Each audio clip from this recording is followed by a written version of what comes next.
nzambe biso talibana na yo. Nyonso betu kana kumona ngetu baka ya. Nyonso zoko mona yo ndo lobaki yango. Betu ndeke distrait. Biso tozaki diba. Sunga betu Seigneur. Sunga biso nkolo. Ça betu veiller na mambo ngetu baka. Poete total na oyo yo lobaki. Na accomplissement na ya. Na kokokisama na yango. Au nom de Jésus Christ. Na kombo na Yesu Kristo. Amen. Veillez à la parole prophétique. Osenzela na liloba ya lisakoli. Nzambe mekatuba. Nzambe soka lobi. Diambu ya metuba ilenda luta ve. Likambo ya lobi ekoleka atamukete. Nzambe ke sala ka di se ki ve. Nzamba sakanaka te.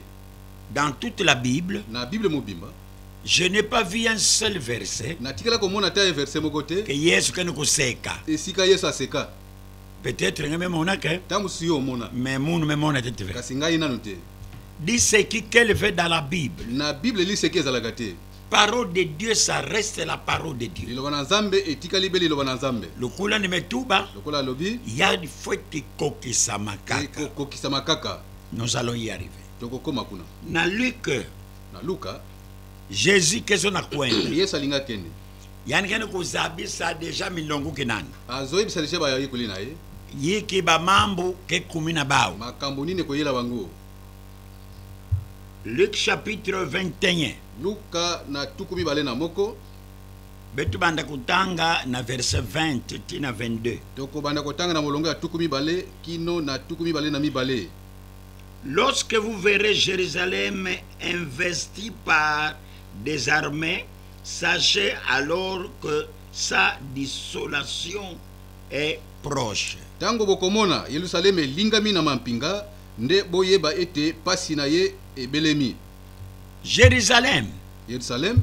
Ya vwandaka Israël vwandaka colonisé na ba par les Romains. Israeli ba tindaki bango na baloma. Ba Romain de colonisé que Israël. Ba Romain de ba yaki ko coloniser ba Israël. Alors maintenant Jésus. Nde Yesu. Yandi mekuiza. Aye.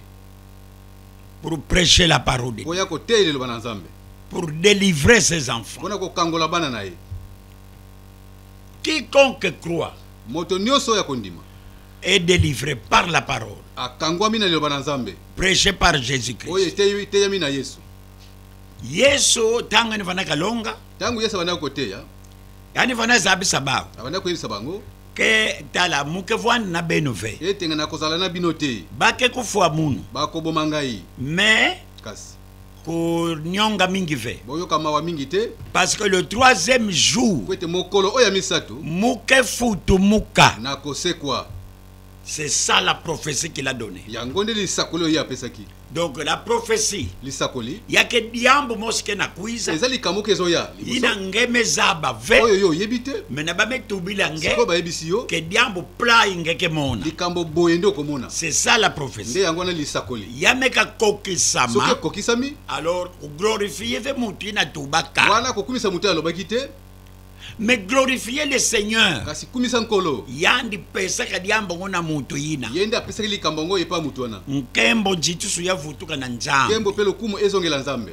Mutu mo se fait tubila ngeke. Mutu boketa yebisa yo. Mais je vous ai dit non. Na yebisa ki yo te. Je vous ai dit non. Na yebisa ki yo te. Ba mambo ngo ina je vous ai dit. Makambo ho na yebisa ki yo. Est-ce que ngame katuka na nge? E ute pa ina yo. Ou bien me katuka na nzambe. To e ute pa nzambe. Tout parce que le Seigneur vous a dit. Yo lobete nkolo yebisa ki yo te. C'est pourquoi prophète. Yangona musakoli. Yanike tubaka. Alobaka. Ainsi dit le Seigneur. Yahweh alobi boye. Et boubouvo vele Yahweh alobi boye. Ainsi parle l'Éternel. Yahweh alobi boye. Donc ce n'est pas lui qui parle. Eza yete mutazoloba. Yake nzambi mutumetuba. Azalinde nzambe koloba. Alonge kufuata mambo ina Yo fait. kolata makambo na Que te. non, je vous ai dit ça. C'est C'est l'esprit que nous voyons maintenant. Nde molimo tozomona lelo. Oh papa ndi tubaka kwandi. Papa alobaki na ye. Papa ndi sabiseka munu Papa kwandi. ayebisa ngai. Kumbu ya nzambi. Kombo ya nzambe. Yamezimbana. Ebungi kuti. Yamekoma papa. Ekomi nde papa. Papa. Papa. Papa. Papa. Oh mes frères. Bandeko na ngai. Mais tu vois qu'on est ba frère quoi? Tozala biso bandeko te. Hein? Mais tu vois qu'on est ba frère. Tozala ka ba frère. Dans la même yandi ngenu bokela ke mwana nange. Ata oyo ozobenga mwana na yo. Dieu peut lui donner l'esprit qui est plus que toi. Nzambe ko pesa molimo oyo eza kutukoleka ya yo. Bon, kuna bebe tuke. Toza kuna te. Veillons à la parole prophétique. To senza liloba lisakola. Jésus tubila kabao. Yesu abisaki bango. Muke kwenda na kokende. bake kufuwa bunu bakoboma ngai muke futu muka le 3e jour nakosekwa mokolo ya misato pe yandi continue ke kutubila Pe ba akomaki koloba après l'air muke zamunwa ntango ngai nakondetwa eh ben je reviendrai vers vous nakozonga lisusu epai na bino nyonso ina yavuandaka des paroles prophétiques nyonso wana ezalaki maloba ya lisakoli yake neti baprofete betikene komona bubu ve eza lokola basakoli tokomona lelo te yani metambula atamboli ani mekwena mona diambo quelque part amoni elika moko boye esika moko ani boye, meswama abatami ani bika mona na vana ye bamona ye te rendez-vous à l'église tokokutanaka na elingomba kuma na église akomi na eglise ani mebanda kubikulila nge abandi kobikula surtout baketo mingi basi uzola kubikula luvunu balingi kosakola lokuta mambo ngweni kuwaka kodi yangu makambo ya yoki na yango yani fanaka lute na zando abandi koleka na beni zani mesabe inzo ayinda inzo ya mama Clementine webi ndako ya mama nde Clementine mambo ke kuna makambo eza kuna te mebe fanaka zonzo da bakana sona na kina mbali na yete yani meluta dan ye aleki na ye mbazi vingila da église zeleka kalobi na ye olieni kwenda trouver kwani mama yake Clementine lokuta na mama Clementine iki yango mambo kena benu Makambo kwako uzana ngona ndako benu dedisa bo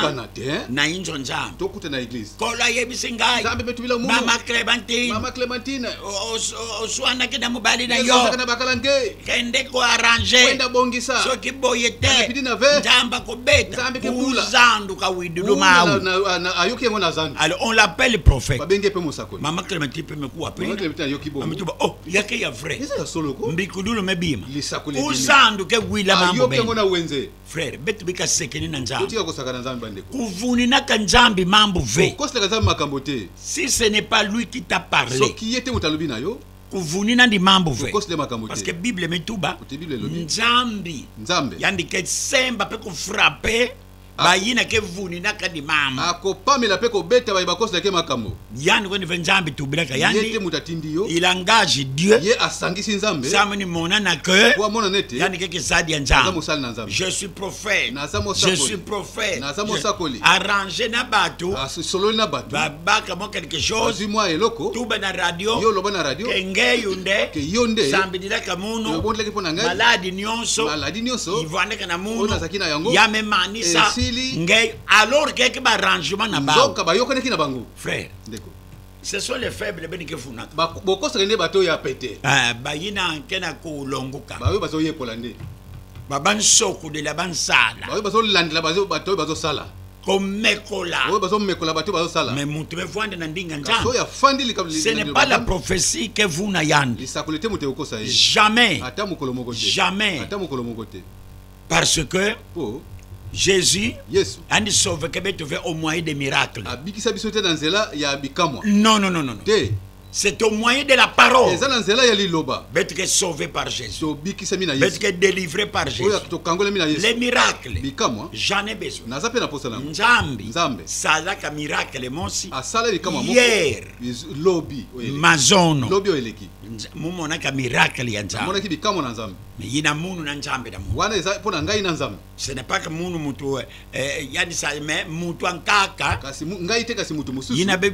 musambidilaka oyo nabondeli mpo na ye nzambe me répondre nzambe apesi ye yano ya vraiment gloire à Dieu nkembo na nzambe vraiment mais moi, je suis ici nazali awa pour vous annoncer mpo na koyebisa bino la parole de Dieu liloba na nzambe ndinga nzambe liloba na nzambe yawu nde lenda vulusa nge yango nde ekokobikisa yo yawu yango nde po bamiracle po ete bikamwa mingi betike sambidilaka ebele tobondelaka mpo na ani bango beluka soki abiki ani bele vutuka deka na njila masumu azongeli su nzela masumu mais nzambe belusaka ya nzambe abikisaki ye c'est bien eza malamu nzambe belusa nzambe nge abikisi yo mais est-ce que me belusa mwela nge esika abikisi mpe molimo na yo bapangira mu bandeko na ngai betu vutula bana nzambe na bible tozongisa bana nzambe na bible c'est dans la parole de Dieu eza na kati liloba na nzambe kuna ndeke luvulusu na betu nde esika lobiko na biso ezali kuna ndeke délivrance na betu esika lobiko na biso ezali oui veillez à la parole prophétique botalela liloba na lisakoli awa Jésus Christ awa yesu kristo an me vwanda na milongo kinana afani bayekoli na ye an me zabisa bawo ayebisi bango kala benu kamona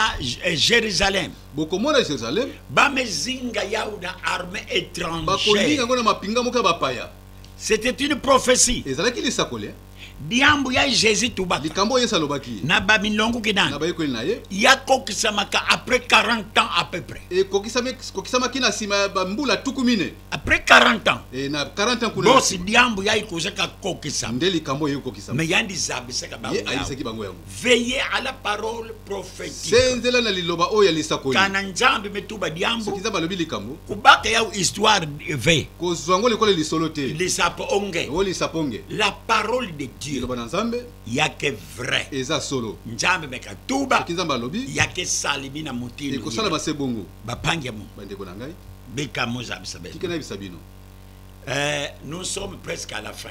tozali pembeni ya suka Yesu ke na yesu kuisa azoya na kubaka betu. nakoya kozwa biso Jésus revient yesu azozonga parce qu'il y a des tubaka yao déjà. asi aloba yango Il y a des pesaka yao promesse. apesaki yango lokola elaka Jésus revient. yesu azoya Maintenant, wa mutini betu mezabile que Jésus revient. toyebi yango ndenge nini ke yesu azoya Awa betu metanga awa totangi que Jésus yesu an me pesa ba ou déjà asi apesi bango diambu yai likambo oyo ke bene ke mona armée ete bokomona mapinga ke kuza zinga ekoya kolinga Jérusalem. Jérusalem Benu zabake wana boyeba passe mais comme très proche. pasi ebelemi makasi Na verset 21 na verset 21 Jésus kene kutuba. yesu azoloba Lorsque ceux qui seront en Judée, alors ceux qui seront en Judée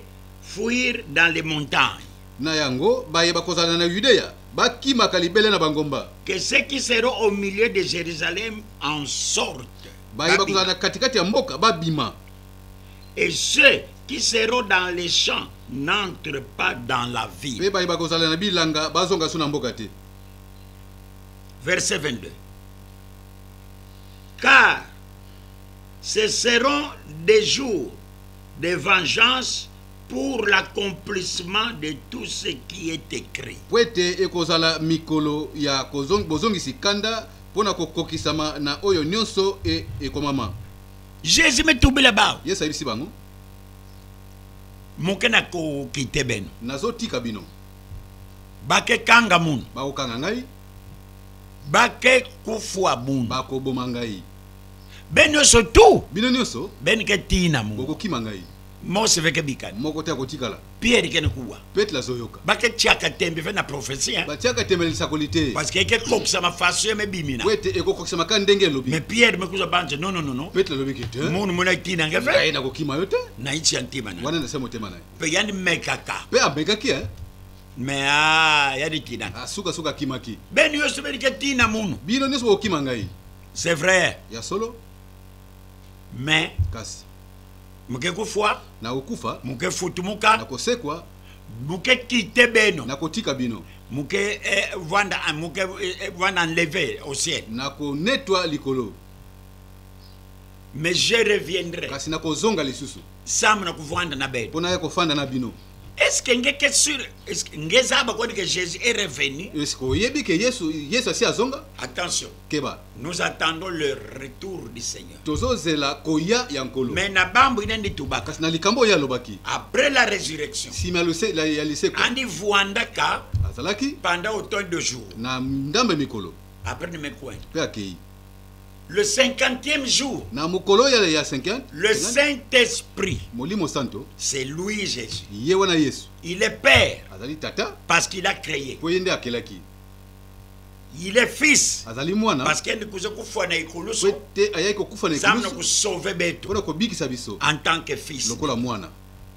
Il est Saint-Esprit aza molimo santo parce que c'est la nature de Dieu. po ete nzambe aza nde molimo Tango ni kuendaka, ntango akendeki yani mevutuka diaka azongi lisusu na pevia sana. na molimo santo Yina ke diambu yankala. wana eza likambo mosusu Jésus m'a expliqué bao. yesu ayebisi bango Mais kasi tangu muke kuenda, ntango na okende benu sala keba. bokeba Parce que ba mambu ya pasi ke bouila. po ete makambo ya pasi koyela bino Si vous rejetez la parole de Dieu, soki obwaki liloba na nzambe ba mambu ya pasi ke bouila. makambo ya pasi koyela yo Ngeme ka loza ndinga Soki obwaki njambi. liloba na nzambe Ngeme s'exposer na diable. omitiki na diabolo Ebe ba mambu ya pasi fiti bouila nge. makambo ya pasi koyela yo aluma mambo ya pasi ke buila beno makambe ya pasi okwela bino na kati ya na Jérusalem. kati ya mboko ya Jerusalem. Mais maintenant beno Kasi kala bino- basigne botala bilembo beno ke mona bokomona armée étrangère mapinga moka bapaya bamezinga bwana beno baye balingi mboka nyonso bato ekaba ke sepela bato so bakosepela bapange mo bandeko na ngai quand be mona ba avion de ya basoda soki tomoni bampepo ya mapinga ba me banda kukita na ba parachute babandi kokita na baparachute betu mezaba ke kimia ke kwande toyebi ke kimia eza nango liya la paix. kimia eza nango Mais basoda bamekuza no betu mekuza na manevre na Oh, beto no, ba- na toyena ba biso- entraînement na toye beto koyekola na biso tout ça ale bambanda kita babandi koparachute bato ke produire tala yandina tala ye wana lisusu tala ye wana tangu beni kama una bima tango yina komona makambo wana Jésus metubila ba yesu ayebisi bango beni me kama una bima yina soki omoni makambo wana beni bato na Judée bino bato na kati ya yudeya fouiller dans les montagnes bokima na bangomba beni bato na kati ya ville bino bato bokozala na kati ya engomba kuvunuka ve na diambo yina bokosana likambo wana te na kiese yina na esengo ya wana kutala basoda botalaka basoda motiba kana kusala bashite ndenge bazosalaka bashite na bango ba exercice na bao bazosalaka bangalisi na bango beno bato na ville bino bato bokozala na kati ya mboka Yesu kana kuzabisa milongo wana kina yesu azoyesa bayekoli na ye munani mekufuate wana akufi nanu te beno bato na ville bino bato bokozala na kati ya ville sortez. bobima C'est pourquoi moi que tu breka ben. yango lebisaka bino La Bible déclare bible elobi dans Apocalypse 18, Na Apocalypse 18, 4. sortez du milieu de mon bobima peuple. kati na bango libota na ngai Sortez de vos bobima dénominations. na bibongiseli na bino Entrez dans la parole. kota na kati ya liloba Et la parole est où? mpe liloba eza wapi o? Entrez dans le message du temps de la fin. kota na kati ya sango ya ntango ya suka Là, c'est la parole. wana nde liloba La Bible bible révélée. oyo emonisami Na tango na na beto. ntango na biso On va en parler. tokolobela yango Mes frères et sœurs. bandeko na ngai ya basi mpe mibali Donc, tango mokende kolonga plage. ntango nazoteya boye Oh non, mbungu, Non, mbungu. mbungu tubaka. Mbungu alobaki. Ce n'est pas moi. eza ngai te Kutula muna ntwa la ve. kotianga liboso te C'est la parole de Dieu. eza nde liloba na nzambe Accepte la parole. ndima liloba na nzambe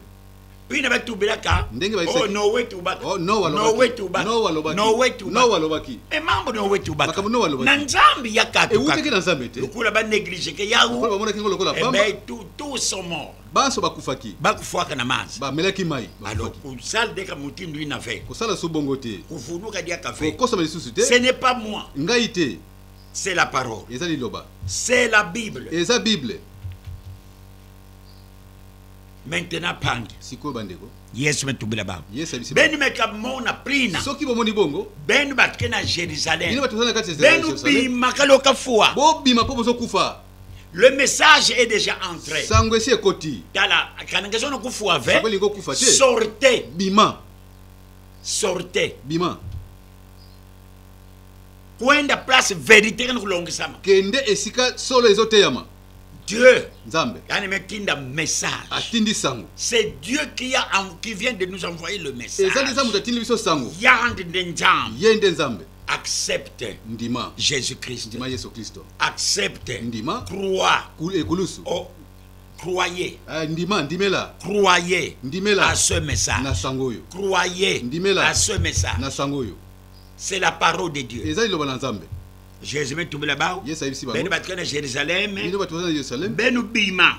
bobima Kuvwande deka kuna ve sorte. botikala kuna te bobima Benu batukuadeka na bilanga. bino bato bokendeki bilanga Benu mekakuwa kaka message. soki bosi bozwi sango Ke basodeka no sala e exercice basolo bazosala bangalasisi na bango na ville de Jérusalem. na yerusalem Alors benu batu be kuyibimina. bino bato Ne bomibimelaki rentrez plus dans la bozonga ville. lisusu te na mboka Kote de café. kokota lisusu te Kwenda nge continuer koba tina. kaka kokima Parce que là, parce que kuna la mort est entrée. liwa esi ekoti Na leri. na ngonga wana Sala keba. bokeba Benu landa ina mumetu. bolanda oyo Babang, nalobi bandeko veillez à la parole prophétique. senzela liloba ya lisakoli Yina yavu andeka prophétie. wana ezalaki lisakoli Parce que bima nekende kuzoza abisa bao. makambo ezobebisa bango Yame kokisa ma tête ve. ekokisami nanu te C'était une prophétie. ezalaki lisakoli Il faut veiller à ça. esengeli kosenza mpona Ok. yango Ba milongo ke bayekoli bakuwaka yao. bayokaki yango Bayoso tu. bango nyonso Mutinu ngeyo kene kuwa bubu ndenge yayo. mpe yo ozoyoka lelo Ange totuka kwako. bima na yo Tala système kena église nange hein. esali oyo oza na lingomba na yo Il y a que difficile na ko corriger yao. eza pasi mpona kosembola yango. Diambo ka kusala ngeyu Yo mena. likambo kosala Quitter tika bango bimange. bima na yo Kuiza tika vérité ke. yaka esika solo ezali. Ngenge ko bale te no kusade ka betisa na église ya. Yo ndeko kobongola makambo kene sisani esuka lelo na l'église. Place moi qui m'a tuka dire ko to yakele. Esika mwa kotolela kene biso ezali.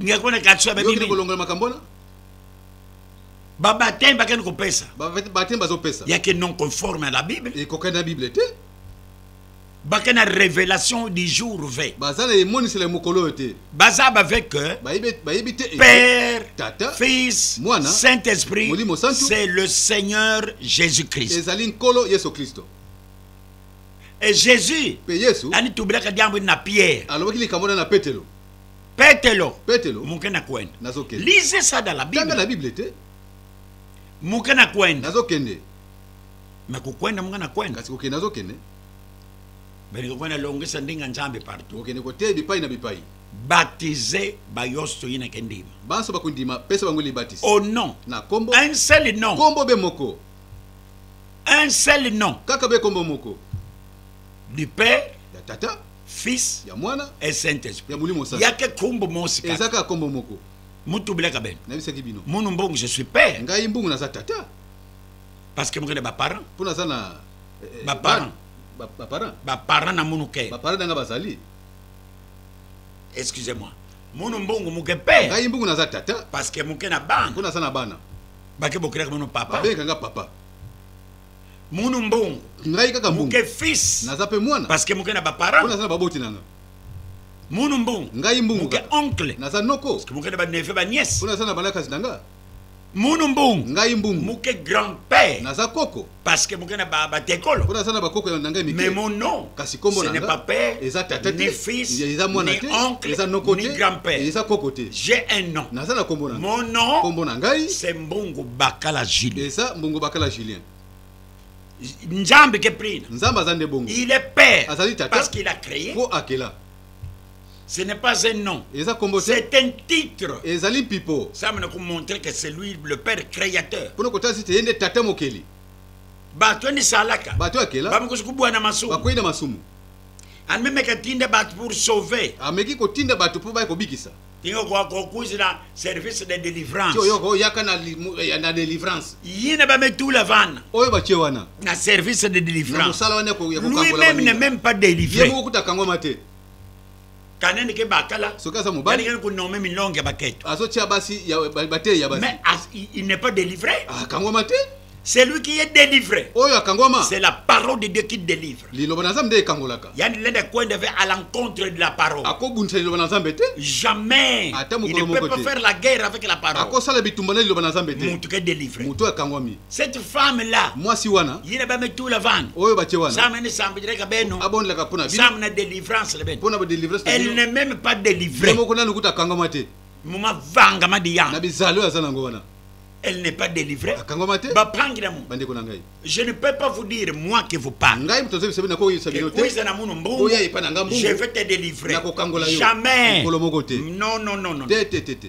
Le seul qui délivre, kaka moko moto akangolaka c'est Jésus de ezaka yesu Nazareth. kristo À travers sa parole. na nzela liloba na ye C'est la parole qui délivre. liloba nde ekangolaka Menangeyo. Sikoyo yo. Babi mangeni kusala. makambo oyo ozosala C'est à l'encontre de la parole. ezotelemela liloba na nzambe Ngekeni kunuani sa parole. ozobunda na liloba na nzambe Ndinga njame tuba diambo nkaka. liloba na nzambe elobi likambo mosusu Ngekeni kutula diambo nkana église na ngeyo. yo ozotia likambo mosusu na lingomba na Sam yo na kusosa po popularité. oluka oyebana Ngezabana. oyebana Papa. papa Avec le Saint-Esprit. aza na molimo santu Bible met tout à plat. Bible elobi boye Quand le Saint-Esprit ntango viendra, molimo santu ekoya il vous conduira ye akokamba bino dans toute la vérité. na solo nyonso Et toute la vérité, Et solo nyonso yango, c'est la parole de eza Dieu. liloba na nzambe Mais comment quelqu'un ça le diable qui est en dehors de la sikoyo parole? ndenge osala makambo oyo eza libanda ya liloba na Ou nzambe bien comme une longue otia baquette. bateyi ya basi Mais c'est quoi ça finalement? wana nini kasi Tu n'es pas délivré okangwama te parce que Bakale est pasteur. po ete mobali aza Quel paster ne peut pasteur? mwasi na mpe akomi paster Ah non, non, non, Eh, non, non, te, mes frères. te, te, te, Ce bandeko. n'est pas comme ça. eza bongo te Je n'ai pas vu ça dans le pasteur Namoni- Pierre. namoni yango te na paster pierre Je n'ai pas vu ça. namoni yango te Dans la Bible. Na Bible. Montrez-moi dans toute la Bible. De la Genèse à l'Apocalypse. Nketo yina. Mwasi oyo. Longaka. Oyateya. Église nini yani konaka longela. Atene lingoma nini? Titre nini yani longaka. Et qu'est-ce que Dieu a dit à propos ya Nketo yango? Nzambe alobaki pe nini pona mwasi yango? Baketu vandaka na badomba vwandaka. Basi bazaki na badomba bazalaki. Bak vwandaka. Bazalaki. Mambo ya badon ya vraiment de tubila. Makabo ya kutena lobela awa. Mais bebe tubila le ministère. Kasi lobela mosala. Pour prêcher la parole de Dieu. Côté le bana Nzambe. Ceci n'est pas donné à aucune femme. Wana epesa batana mwasi mokote. Banda inja banda katieke vide. Utamu kile salama kinde ko sila. Si vous voulez. Ce qui olingi. Dites amen. Yo loba amen. Parce que je te dis la vérité. Na biso solo. Veillons à la parole prophétique. Jésus-Christ.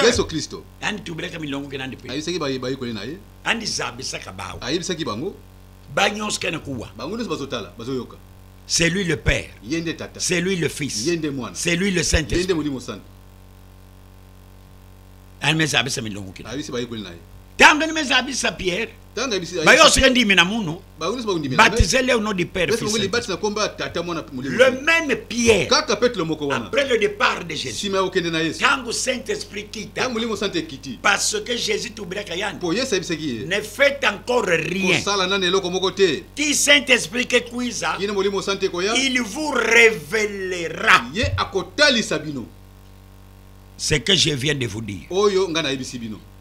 La parole de Dieu. Il faut avoir la révélation. Pour Bible metuba. Bainti. Banzete. Yineke buteka ve. Oye boteka mbumate. Zenga ya tule nati. Kata yango tumba. Ba pasteur yikwa. Ba pasteur boni. Milonge yinkwa. Ba teyi boni. Ba ke koteka na fina. Oye ba koteka samba. Parce que bainti ke buteka ve ke mingi. Kuna banzete e boteka te zana ngwebe. Comme ça ba zenga ya. Ba kota ba kata. Batula nati. Batumbango. Mais il faut que vande na njayulo ya diambo yango. Na emoni sele likambwana. Mbikudulu ya diambo yango. Lisakule likambango. Disons mbangudulu je voulais dire. Limbola ya likambango. Mbangudulu ya diambo yango. Limbola ya likambango. Si vous n'avez pas ça, alors vende tete. Un prédicateur avant de Londres, il faut Njambe pesa le Saint-Esprit. Parce que le Saint-Esprit vous conduira dans la Bible, dans la vérité, dans la parole. Quand le Saint-Esprit veut fanda, il y a que place pour ça dire nani nani bika kabusala ina muzona. Non. Vous devez être un appelé de Dieu. Et si Dieu t'a appelé, c'est Dieu là. C'est lui qui te conduira. C'est pourquoi vous devez sortir.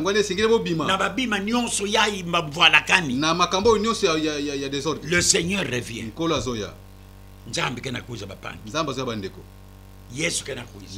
Veillez à la parole prophétique. C'est vrai.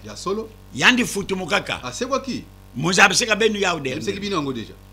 Jésus futumukaka vena jour ya Pâques. Muketuba na malembe. Jésus yandi futumukaka ve na jour ya Pasika. Dimanche yina yauve Pasika.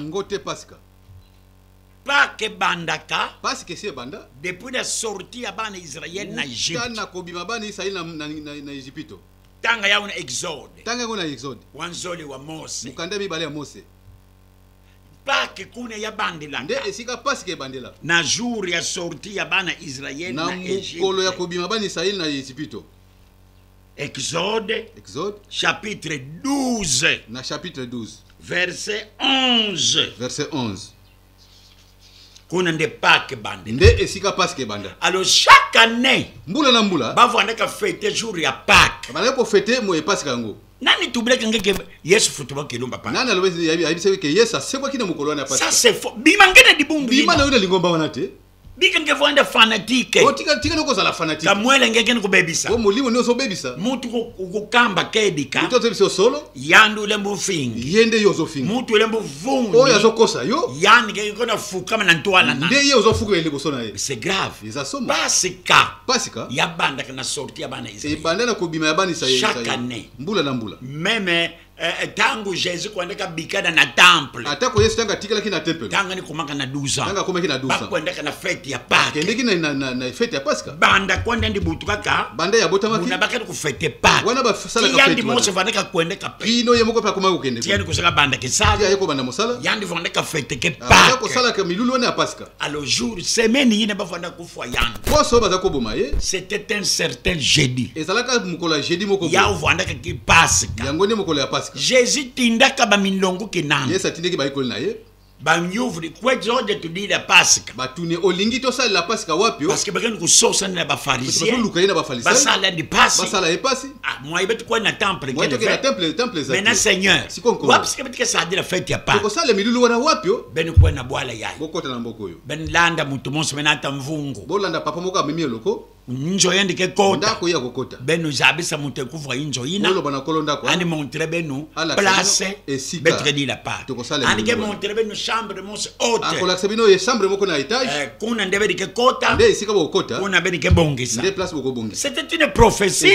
Parce que ya même monde na tête fait. Ngona ina nte. Men mezabisa ba. Kasi ya yibisi bango. Lere ba kwenda. Tango bakende. Ba mona ka exact mutina ni tubila. Kaka ndenge ya lobe ke ba mona kyango. Ba me bongisa place. Bongisa pe place yango. Le soir. Na pokwa. Ba me kwenda ku. Ba kei kuna. Jésus fête que Pâques avant de kufwa. Asala ki milulu ya Pasika yamba kufa. Avant de kufwa. Yamba kufa. C'est jeudi là. Mukolo wana jeudi. Basi vendredi ba ke kufwa. Lobi ba ko boma vendredi. Mais jeudi yina. Kasi jeudi wana. Kan me kwenda vwana milongo kenandi. Aki afandi ba iko ina. Ba me va ko samu déjà. Takinga déjà. Donc mukena ku mukezing mukevwanda kana yina metula na mudi diboko na dilonga. Oyo bisneto cheli boko na sani. Yuda pe vwanda kavana. Yuda pe afandi wana. Na leri yina. Na ngonga wana. Yina metula mudi loko na dilonga. Oyo toko isha biso na loboko na yandi ne mutu meva kusa. Nde yewa na takinga yi. Alors benu vwanda. Ofanda. Benu nyonga mingi ve. Oyo mingi mawate. Parce que munu. Ponga. Muke futu muka kilumbu ya tatu. Na koseko mukolo ya misatu. Kilumbu ngo ya tatu. Mukolo ngo ya misatu. Ya unde dimanche. Nde ezaki mukolo lomingo. Mais leri na baka jeudi. Wana bazaki na jeudi. Leri bafanda kudi ya mapa. Tango zoli ya mapa. Ya vwanda ka mingi parce que fête ya vwanda ka. Ezalaki mingi parce que fête ezaki fête. Ya bakanda kudi ya dipamon se fait. Ende kuleli pamoko. Lisez ça dans la Bible. Tanga kuna Bible. Yeke kwa ndi diambu ya kutanga pe fasu ya vwanda. Ezana kwa likambo tanga ndenge ezalaki. Tango ba mesima mapa bakenda kudi ya. Tango basima mapa bazolia. Pendant qu'il mangeait. Wana bazolia déjà. Yake na Jean 13. Ezana Jean 13. Pendant qu'il mangeait. Na tango bazalaki kolia. Yake na Matthieu, yake na Luc, yake pendant qu'il mangeait. Tango bazalaki kolia. Yake na Matthieu 26. Ezape na Matthieu 26. Tango fanda kudi ya. Tango bazalaki kolia. Ani Jésus me toubé là-bas. Yes, abisi bamo. Déposer ma panabe de nyonso. O kisoma panabe de nyonso. Ba me déposer. Ba kitisi. Pasteur me touba. Pasteur alobi. Ba me déposer. Ba kitisi. Ni nani zona sala. Alinga sala ni. Jésus ba ka di pa. Yesu azui lipa moko. An me touba beti yos tu beti ko di pa ya. Ala lui biso nesto ko lipa oyo. Bubu yai. Lelo yo. Déposer toutes vos doctrines. O kitisa mate na bino nyonso. Prenons tous. Biso nyonso tous. La doctrine de la Bible. Mate ya Bible. Il y a une des révélations du jour. Les mots c'est les mots qu'on a. Déposez vos doctrines. Boki chamate de bidonioso. Ba yo suba vwanda kana meza monso. Basi bazaki na mesa mo. Mutu na di padana. Mutu teli padana. Betyo surtout. Na ba église. Na ba église. Betyo surtout Jésus. Yes. Mais mutu na doctrine. Mutu na mate. Déposez toutes vos doctrines. Ti sa mate de bidonioso. Venez. Boya. Betyo vwanda na doctrine monsi. Dans la Bible. Na kati ya Bible. Yina njambi mepesa betu na message yayi. Oyo nzaba biso na kati ya sango ya tindeli biso. Jésus prit du pain. Yesu azwaki lipa. Elle me tonda. Tondi nzambe. Elle me kabudi la bayo soto. Kabili ba normalement cette Bible. Bible oyo. Yakadi pa ya moyo. Ezali pa na bomo. Betyo betu kudia yana yavanda gumons. Ezala gumo ko na biso story yango. Kasi lelo. Avec toutes les doctrines que nous voyons. Na mate ine sozo mona lelo. Chaque doctrine yake na guna yao. Mate na mate ezana elengi nango. Awa na kukuka pa hivi yimbi. Awa kwa benga mulimu mabe. Il faut na bashikoto. Ko ba peto fimbo. Awa. Kuna. Ba demons kona kaluta awa. Mulimu mabe iligege biso to bondeli alors ba demo ba kweyi ba ngungi yayi ngungi ke kibulu jambe salaka yani ke mo insecte kana o mtelo yandi samwe ni kudia ifoni kunwa menga yani me kunwa menga nange yame kuma ba demo bidia bien dikantomba no Zipandi jam. Fondez ba mambo, fondez ba mambo. Déposez tous vos doctrines là. Démoniaques. Prenons la parole de Dieu. Nde Jésus me kudia Pâques. Nadi païna salaka elambo. Nekolu ya fumu. Le repas du Seigneur. Ben même à Sakudia. L'herbe bimaka. Bakwenda ka directement. Naba incho dia kafe. Ba me kanga kwenye Bible. Ba me monter na montagne. Na pipa yina. Na butuana. Olie Yuda mkwenda na bao. Olie Yuda akene na bao. Yande ni mekwenda devier. Ye as wumbi bango. Nazo ya. Nazo ya. Alors. Yani mkwenda zabisa basoda. Akiko yibisa basoda. Chika ni tekeleka yina pesike ni mbongo. Desika batu ba pesike mbongo. Beti kwende kama zaba place ba mekwenda. Tokende ngana yebi sika. Kaka na même nuit là de jeudi. Kaka na butuana ya jeudi wana. Après ba me monter la montagne. Ba matina ngomba. Ba mkwenda kanga jeudi. Jésus. Bamindongo ki bametina bayoso tu. Veillez à la parole prophétique. Jésus tubaka tambake kanga muno benyoso beniketina. Veillez à cette parole là. Batina ka nata Jésus. Pipa yina pasi na pasi. Ula yandi sekini na yandi. Deuxième jour samedi. Yami balé samedi. Basoda konaka kengela. Wana basoda bazo kengela. Bakana ko bavanda kengela dibulu. Bazo kengela dibulu. Parce que ni tubaka ka le troisième jour andi ke futumuka. Kalo bakete mkolemi satu yako sekwa. Yani meka futumuka. Soka sekwi. Fuanga nunzongo mefula. Pula ni masasi. Bete yembuma. Samo kendi futuka na dufwa. Wazonga suna liwa. Basoda vanda kana armé alors jusqu'aux dents. Basoda bazokena manduki kino na minu. Boss memo na mutu ba mezika bakana kusunga na basoda. Bo na kaka sikonde na moni mutu bakundi bakenge na basoda. Jésus est Dieu. Yesu azanzambe. Dimanche. Vers 4h du matin, 4h30. L'ange descend. Mais vous a dit banga yina vwandeka na zulu. Pikole libango za kidi kolo. Basoda mutu na yani njila bakwenda. Basoda mutu nanzela na ye. Futu mukeni. Asekui. Tanga ni futu mukaka. D'après nge. Ndenge yo mundu. Boss yani makonde kudia pake na ba ndonke nani. Ndenge akekolia siko pasi kana ba yiko na ye. Wasige metanga ya. Yo tangi makambo na wapi. Lede yani futu mukaka. Ale makonde sangisa mindongo ke. Ale betu kudia pake. Ale tolea elambo. Pake budani mekudia ka ya. Wala si alia elambo kaka. Budani mekufuate TV. Akufina mte. Tanga ba tubeleka ben. Que bubu dimanche de Pâques. Lelo dimanche ça c'est faux dans toute la vie. Ezali ba be na mubimba nango nyoso. Lumboni sabuko kibatanga mambo be. Bo la sanga isika batangi dans la Bible. Nakata Bible. Wapsika batanga ka yao. Batanga makambo na wapi. Wapsika. Muna Jésus me kudiaka déjà Pâques. Wana isa se alia ki Pasika. Lere yani kwa yani futu mukata. Tango ya sekwa ki. Vous voyez mes frères. Jour de résurrection. Il y a que le premier jour de la semaine. Ezali mokolo ya yambo ya poso. Tanga ya una Matthieu 28. Tanga ya una Matthieu 28. Ngeke mona ke. Jésus est ressuscité. Yesa sekwa ki. Le premier jour. Mokolo ya yambo. De la semaine. Ya poso. Lumbu ko njambe katona vanga nja. Mokolo nzamba bandai ko. C'était dimanche. Ezalaka dimanche. Il y a que premier jour. Nous sommes dans un calendrier romain. Dieu s'était reposé le samedi. Dimanche, il y a que premier jour de la semaine. Vous voyez? Donc, ce n'est pas important. Dimanche n'a pas fait. Njame ka pesa nge Saint-Esprit. Ebengeme kote na saba ya njama. Ngeme pema. Na ba œuvre ya inja. Na ba œuvre de la chair. Donc il faut qu'on voit le Saint-Esprit. Quand quelqu'un a Saint-Esprit fait, ngeme pema tete fait. Parce que ngeke tete na kulonga mambo ya dufua ya un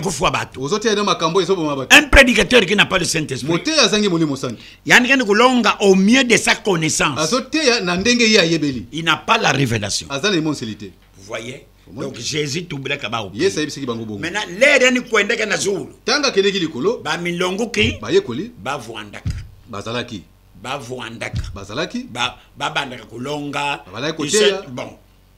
dans me coin na Zulu akeli kolo ba me konda swama bakeko batama Saint-Esprit l'aide ya kuizaka ba me bima abimi le même pied kaka Petro il ne basa abseka na Jésus oyo baseka na Yesu kwenda botra na dizina tata mwana mulimo santo ndiko pesi libati na kombo ya tata mwana mulimo mais Jésus me tubilande usala tete kima mosive kosala na eloko moko te tingeke baka njayulu la révélation okozwa emoniseli ya diambo yile parce que nge comprendre ya ososela ngote l'air Saint-Esprit kuzaka tango mulimo sante kita Saint-Esprit me montrer na pied mulimo sante laxi na Petro que le Père tata c'est Jésus eza Yesu parce que yandi créé que oyenda kela le Fils c'est Jésus parce que yandi le Saint-Esprit munu yai c'est Jésus mume vutuka diaka na beno samno mbika beno pamba donc baptisé au nom du Seigneur Jésus-Christ ngameka baka baptême plina donc c'est ça le baptême yake na Acte chapitre 2 verset 38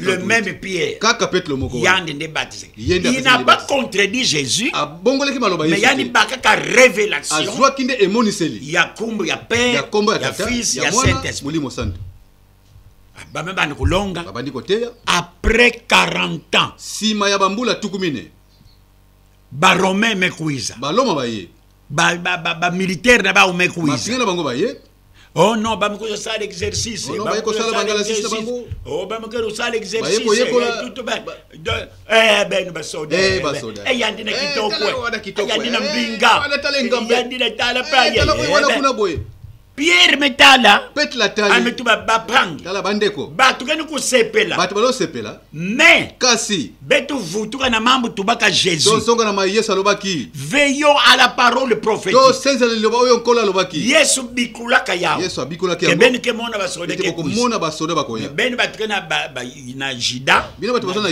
na Judea kuna benu tina na ba montagne bokima na bangomba benu bakena kati ya Jerusalem bino batsana kati ya mboka Jerusalem basoda yina tamba na kokota benu bima benu batukena nganda bino batu basali banda bilanga kukota dia kafe bapangi bayina kuwaka yina Jésus tubaka ba yoki maloba Yesu peut-être batu bin kuwaka mais bayina mendrimi na yao amen bayi bandimela ki alors benu appliquer bo salela betu bima to bima babima kabayoso bimaki bango nyonso bana nzambe ata mose fe kufuata ata moko ta kufaki général Titus mokonzi monene Titus ya ba romain oya baloma na leri na l'an 70 na l'an 70 le général Titus mokonzi mapika Titus nataka troupe yenda memeki mapinga wana na Israël babanda kufua batu babandi ko boma batu menga kani kukule na ba rigole makila ekomi koleka lokola mai menga donc bakufua ka ba juif babomaki ba yuda bakufua ka ba juif babomaki ba yuda ler bavana kufua Jésus kama zako ko boma Yesu basepelaka bango basepelaki tout péché lisumu nyonso est pardonnable mais la punition est presque impardonnable. La punition etumbu benjame pesa ba punition na mambo basaraka sana Jésus-Christ va aussi te punir mon frère, va aussi te punir ma soeur à cause ya rejet ya parole de Dieu ngeme loza ngendinga nzambe ngeme manga ngekuwa bubu yai keti bidimbo kele bidimbo kele Jésus tubaka alobaki muke quiz nakoya Paul le premier sonné kaya. Paul le père combien ngo? Que non, le Seigneur va revenir. Kolo akozonga. Yandi kanisa kake. Ya kanisa kete. Yandi ke kuiza na nandi yina. Kolo akozonga okuta ye na tana ye wana zo na bongo. Prina ni bandi. Ya kanisa kinde bongo. Alors yandi zabaka fe. Ayeba kite. Que il faut betu kuma keti na place. Esengele ki biso to koma pe na isika. Banda kuna Jésus kwendela. Banda na tango na Yesu keneki. Il y a 2000 ans. Et ça bambula 2000 ans. Et leki kutu 2000 ans. Paul yane nde bandaka. Ye Paul nde mutabandaki. Le prophète ya ba nation. Mosakule mabota. Nzambi pesaka Paul. Nzamba pesaki Paul. Ndinga nandi. Lilobana ye. Message. Sango. Zabisa ba nation païenne. Ye bisa mabota bapakano. Betu nde bapakano. Biso nde bapakano ango. Israël, c'est le peuple de Dieu. Tout le reste, c'est la nation païenne. Américains, Français, Belges, Europe, Afrique. C'est ça la nation païenne. Alors, Nzambi me pèse à Paul un message. Longi saba ou la foi. Bandi mina munu. Munu Nzambi créé keba. Alors, tangu Paul vaneka tube ba mambo. Yankaka ne vaneka tuba. Ya kukuiza ya Yesu. Yani kanisa ya vaneka na periode nani. Njoka nde periode nani fe. Mais yande ndi banjaka. Que Yesu kana kuiza betu kubama.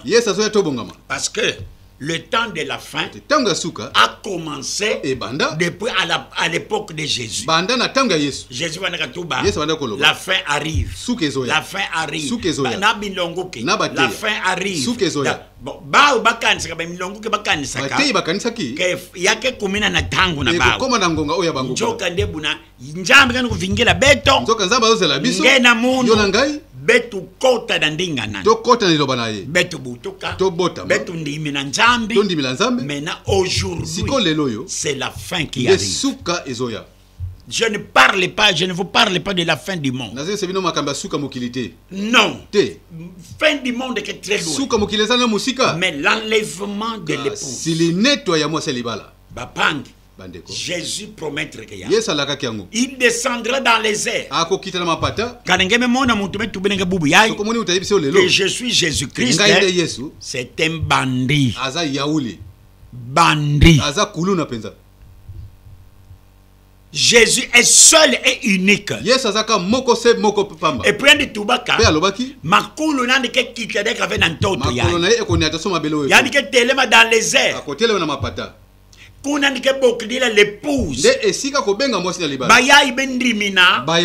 Ndinga njambi na message ya yene na sango ya tindi. Yani ke telema dans les airs.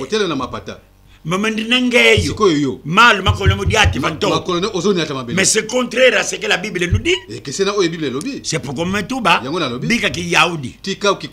so sambongo nange mais mes frères, mes sœurs, le Seigneur revient. Veillez à la parole prophétique. Yandi bikulaka wa mutindi yake vuandela na bidimbo yina betu kemonda ava kukuiza na bidimbo ngo yau ya betu kumona bilumbu ya bapangi na mu. Nous allons continuer à parler de ça. Bidimbo inandi tubaka. Je vous enverrai Élie le prophète. Avant que ce jour-là n'arrive. Élie est déjà venu. Maintenant ce jour-là, Yahweh ne peut suivre. Mais tu sais la keba parce que la venue du Seigneur. Jésus revient pour prendre son épouse. Répands-toi. Répands-toi mon frère. Répands-toi ma soeur. Tu avec blague. Tu ne sais pas que c'est une vérité. Dans le monde entier, tu ne peux pas croire qu'il y a un Dieu qui existe. Jésus revient. Tambudila Yesu Kristo. Botama na dizina nandi. Mutindu pete lo botikilaka. Au nom de Jésus Christ. Botama na dizina nandi. Nanjila ya un serviteur confirmé. Il y a beaucoup de serviteurs aujourd'hui. Baya kaka yake don ya famille. Parce que kaka vuandika pasteur. Papa vuandika pasteur. Mundeka pasteur. Baya kaka. Papa. Mama. Ce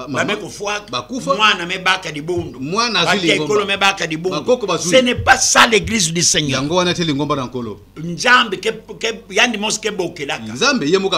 Yina yandi zone bapangi bimangeku totuka kwako kakulende bela nungako mukuba botula mu niveau yo ibe parce que mbongo memi na bawo mbongo mekome na ntwala ninga nzambi yaudi akave bima parce que Jésus revient. Ce qu'il a dit.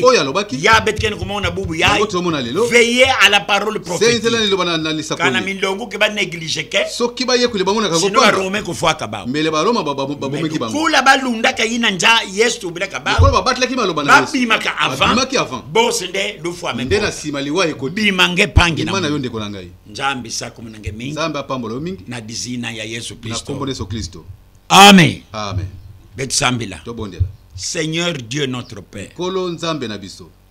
Songa betu lemvu nange. Salve songolo na yonkolo. Kukuiza nange yao ya betken kutala. Koyana yo yango tozotala. Bidimbu nange tu bilaka beto. Bilembo no so yebiseki biso. Betken kumona yao. Tozomona ngo. Bamvita. Bitumba. Bakitantu.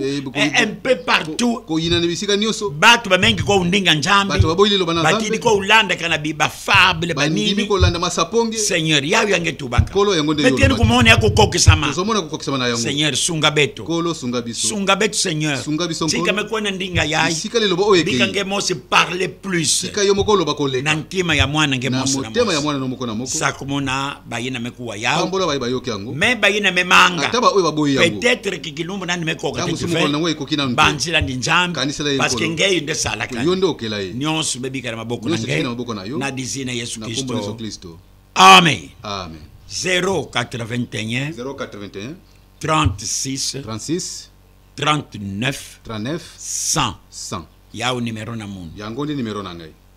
081 36 39 100. Soyez bénis mes frères et sœurs. Au nom de Jésus-Christ. Amen. Amen.